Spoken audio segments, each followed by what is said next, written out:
Hello, ra làm sinh nhật cho các cháu nhá. Đây, có cả thợ ảnh các kiểu đây.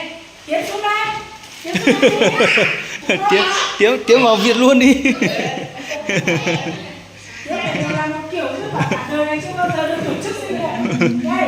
Đứng Châu sang bên này. Châu sang bên kia. Thủ tục đúng rồi. Lên trên này cho nó có ánh sáng.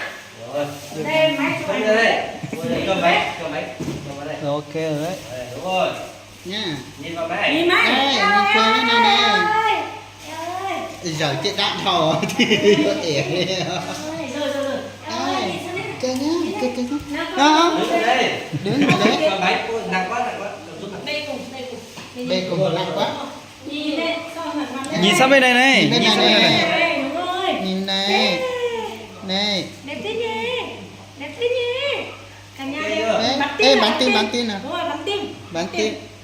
Chú chị làm một kiểu cùng đấy nhá. Làm sang bên kia. Làm sang bên kia, nhanh lên.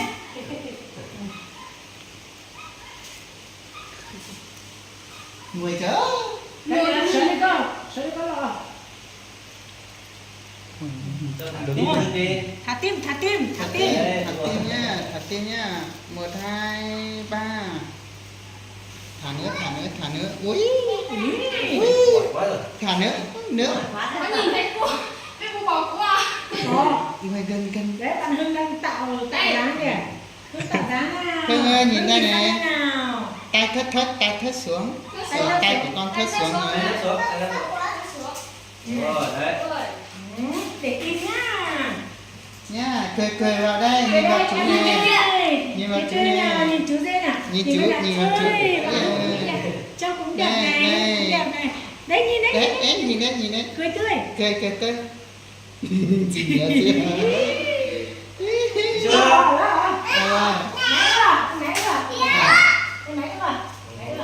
Nào, mẹ với con nào. Mẹ với con. Đây nhá, cười. Tí. Bố sang đây làm kiểu là bố. Một kiểu nữa anh Tiến. Mình còn bố. Hôm nay anh rửa đẹp trai ấy nhỉ? Đấy. Có bộ quần áo Chị mới. gái nhỉ? Hôm nay anh rửa đẹp trai ấy nhỉ?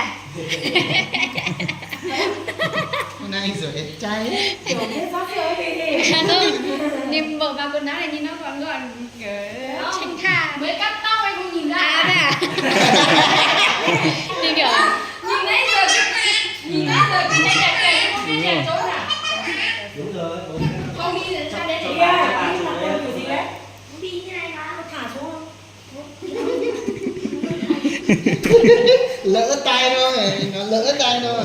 Bố sang đây chụp ảnh với con nào. Sinh nhật cùng ngày. Bố, sang đây chụp ảnh với con nào. Cho xong cá. Chị. Loa lắm. Tôi được chuẩn lại Hưng ơi, chạy nó thắt nhiệt cười cho bên này. Nhìn chú đấy thả tim. Cười bên này, thả tim cười. Cái này. Đấy, cười lên. Nhìn bên kia chứ. Bên kia không nhìn chị ạ. Đây, cười bên này. Sang đây nào, bố sang đây kiểu nào. Yêu. Mai Minh sang đây nào, Mai Minh ơi. Mai Minh xuống đây nào. Thôi Lan Tiến để vé để cả nhà đi, cho nó hạnh phúc nào. Nào, đi. Mai Minh về đấy. Mai ơi. chén nó còn đỡ thì Nghe chị cười. Rất là buồn ngủ rồi đấy nhá. Lớn rồi thì ngã ai ta nào. Nhìn đây nha. Hưng đâu rồi? Có lúc đánh kỳ rồi nó đánh nó là trồng tảo. Đây nha, 1, 2, 3 nữa nha, 1, 2, 3 nữa nha, kiểu nữa nha. Nào, đây. Đây 1, 2, 3 1, Rồi. 2, 3 Rồi. Một kiểu với anh Tiến này nào. Nữa. Nào, có cái xuống nhá.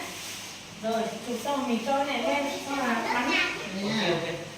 Đây, nhìn đây nè. Về đây. Đi lên. 2, 3 Con để tay thế, con nhìn thấy mặt bố con nữa đâu. Đây, rồi nhìn vào đây. Nha, 1, 2, 3 nữa này, đây nè. 10 kiểu như một. Rồi.